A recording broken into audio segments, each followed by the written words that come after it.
Hello everyone, if you're trying to play Crimson Desert and your game keeps crashing to desktop, then you have come to the right place because in this video I'm going to show you how easy it is to fix Crimson Desert crashing to desktop easily. So first off, what you're going to do is you're going to go to your game's platform, so Steam for me, and now what you're going to do is you're going to right click on your game, Crimson Desert, and then you're going to go into its games folder. So the default location should be in your C drive, program file 86, Steam, Steam apps, common, and then Crimson Desert here.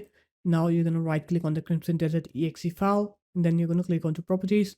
You're going to go into compatibility then, and then you're going to click onto disable full screen optimizations and also run this program as an administrator. You can also click onto compatibility mode and then select Windows 7 from here. After that, click apply and then OK. And once that's done, now you can try to verify your game's files. So open up your game's platform, right click onto Crimson Desert, click onto properties then, go into install files, click verify this game's files, and then let it verify the entirety of this game's files. And once it's done with that, if any files are missing, then it will re-download those files for your game.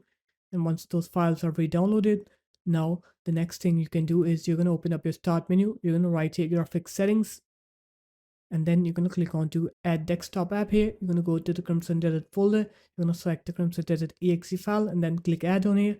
After that, open up the Crimson Desert exe from this list and then make sure it is set to high performance. And now you can restart your computer, and once you're done with the restart, now when you try to play Crimson Desert, you'll see that your game will now work. It will not crash to desktop anymore. So there it is guys, that's how easy it was. If you guys found this video helpful, make sure to leave a like, comment and subscribe to the channel, and I'll see you in my next video.